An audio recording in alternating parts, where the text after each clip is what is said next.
जय जिनेन्द्र बंधु, आज सुनते हैं मन की लड़ाई। एक ऐसे साधक की कहानी, जब वह असत्य की ओर मुड़े तो 7वें नरक तक पहुंच गए, और जब संभलकर सत्य की ओर बढ़े तो साधक से सिद्ध हो गए।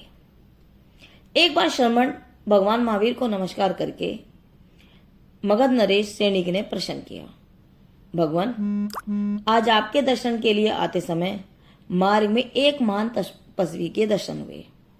बड़ी उग्र साधना कर रहे थे।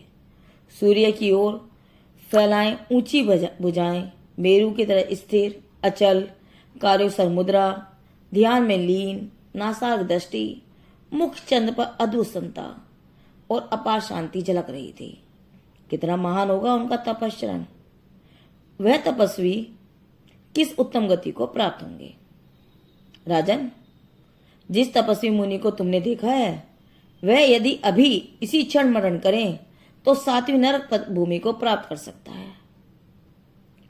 इतनी उग्र तप साधना और 7वां नरक, जिसका रोम रोम शांति और साधना में लीन है, वह साधक मरकर 7वीं नरक पृथ्वी में जाएगा। सैनिक को अपने कानों पर विश्वास नहीं आ रहा था। प्रभु, मैं यह क्या सुन रहा हूं? मेरे देखने में और आपके कहने में बड़ी विचित्र विसंगति है। बहुत कुछ सोचने पर भी संगति बैठ नहीं रही है। राजन, तुम ठीक ही सुन रहे हो। इसमें विसंगति जैसा कुछ नहीं है। यदि वह इस समय काल धर्म को प्राप्त हो तो 6ठी नरक भूमि में जा सकता है। यह कैसे? 7वीं से 6ठी नरक भूमि? हाँ राजन, अभी 5वीं नरक भूमि के योग्य उनके कर्म बंद हो रहे हैं। सैनिक इस अनबूझ पहली में उलझ गया। विचित्र कौतूहल और अद्भुत आश्चर्य। प्रभु से पुनः पूछने लगा, प्रभु, अब उसके कर्म 4थी नरक भूमि के योग्य हैं। प्रश्नोत्तर की श्रृंखला आगे बढ़ती रही और कुछ ही क्षणों में 3री, 2री और प्रथम नरक भूमि तक पहुंचते पहुंचते अब गति ऊपर की ओर बढ़ने लगी। इस आश्चर्यकारक उतार चढ़ाव पर सैनिक का मन विस्मय विमुग्ध हो उठा। फलस्वरूप उसकी जिज्ञासा मुखरित होती गई, प्रभु अब? और भगवान के समाधान परक दिव्य दृष्टि पाप कर्मों के प्रति होने वाले उस आंतरिक अभियान के संबंध में क्षण क्षण की सूचना दे रही थी। उस महान अभियान की उत्तरोत्तर शक्तिशाली चढ़ाई का हाल सुना रही थी। सैनिक, अब वह साधक देव भूमि तक पहुंच गया है। यदि इसी क्षण उसकी मृत्यु हो जाए तो वह सोधर्म कल्प का समृद्धिशाली देव बन सकता है। उसका अभियान आगे आगे बढ़ रहा है और वह और ऊंचाई पर पहुंच गया है। ब्रह्म कल्प से भी आगे और भी आगे, और भूमिकाएं क्षण क्षण बदल रही है। एक और साधक का अंदर ही अंदर पवित्र भावात्मक आरोहण चालू है, और दूसरी ओर उसी के साथ साथ सैनिक का प्रश्न और प्रभु का उत्तर। प्रभु, अब उस साधक की क्या स्थिति है? सैनिक ने पुनः प्रश्न किया। अब वह कल्प और ग्रह देवलोक की भूमिका से भी ऊपर चला गया है। अब वह सर्वार सिद्धि की भूमिका में पहुंच चुका है। प्रभु का उत्तर पूरा होते होते तो आकाश में देव धूमधमी बज उठी। देव देवियों के वंद पुष्प वर्षा करते हुए पृथ्वी पर उतरे आ रहे हैं। वीतराग प्रसन्न चंद्र केवली की जय जयकार बोल रहे थे। सैनिक ने यह सब देखा तो चकित और भ्रमित था। प्रभु, यह क्या हो रहा है? कहाँ नरक, कहाँ स्वर्ग, और अब यहाँ कहाँ केवल ज्ञान? कुछ तालमेल बैठ ही नहीं रहा है। राजन, वह मनोभूमि पर लड़े जा रहे विकल्प युद्ध में विजय पा चुका है। उसे केवल ज्ञान प्राप्त हो गया है, और यह सब केवल्य मौसम मनाने का उपक्रम कर किया जा रहा है। प्रभु, इस रहस्यमय भाषा को मैं समझ नहीं पा रहा हूँ कि कुछ क्षण पहले जो साधक 7वीं नरक भूमि में जाने योग्य कर्म कर रहा था, वह कुछ ही क्षणों में ऊपर उठा, और ऐसा उठा कि वीतराग सर्वज्ञ हो गया, आपके समान बन गया। यह सब कैसे हुआ? क्या रहस्य है? यह आपका भक्त और जिज्ञासु नजरों से सत्य को टोह रहा है। कृपया उसे स्पष्ट करके दिखाने का अनुग्रह करें। राजन, जिस समय तुम उस साधक की वंदना करके यहाँ आ रहे थे, बस तभी उसकी मनोभूमि में एक भयंकर युद्ध छिड़ गया। कैसा युद्ध? किसके साथ युद्ध? प्रभु ने मानव मन की आंतरिक भूमिका का चित्त स्पष्ट करते हुए कहा, राजन, वह साधक और कोई नहीं, प्रसन्नचंद्र राजा है।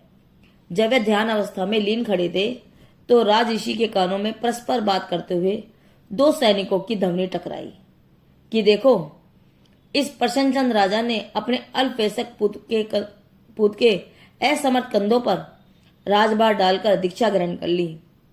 अब पीछे से शत्रु राजा ने बालक राजा को कमजोर और दुर्बल समझकर राज्य पर आक्रमण कर दिया है। भयंकर युद्ध छिड़ गया है। शत्रु सेनाएं आगे बढ़ चुकी हैं। राजधानी अब सब ओर से घिर चुकी है। बस कुछ ही समय में प्रसन्नचंद राजा का पुत्र युद्ध भूमि में उल्टे पांव भाग छूटेगा या फिर वही समाप्त हो जाएगा। प्रसन्नचंद के परंपरागत राज्य और कुल का सर्वनाश अब निकट है। बस इतना ही सुनना था कि ध्यान अवस्था में खड़े प्रसन्नचंद राजसी का मन विचलित हो गया। वह वीतराग भूमिका से हटकर राग देश की भूमिका की ओर दौड़ पड़ा। मन ही मन घोर युद्ध शुरू हो चुका। बाहर में उसकी देह अब भी ध्यानस्थ थी, किंतु अंतर्मन कल्पित शत्रुओं के साथ द्वंद्व युद्ध में संलग्न था। शत्रुओं के खून में नहा रहा था।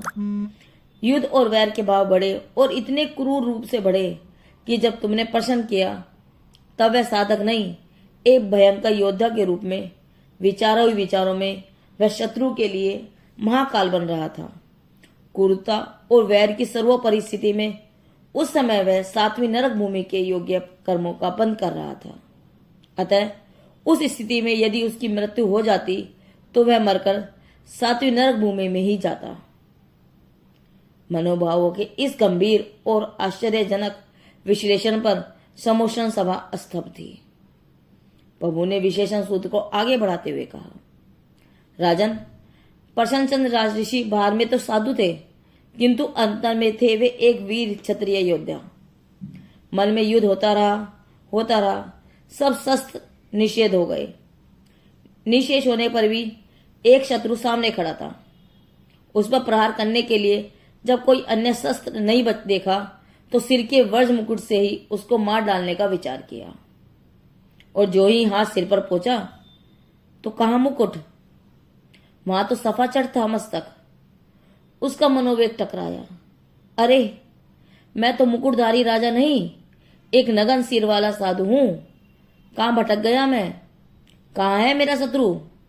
किससे कर रहा हूं युद्ध? मन का कुरुक्षेत्र अब फिर धर्म क्षेत्र में बदलने लगा। भावधारा मुड़ गई। युद्ध चालू रहा, परंतु शत्रु बदल गए। अब दूसरों से नहीं, अपने से ही युद्ध शुरू हुआ और विकारों एवं वासनाओं का संहार होने लगा।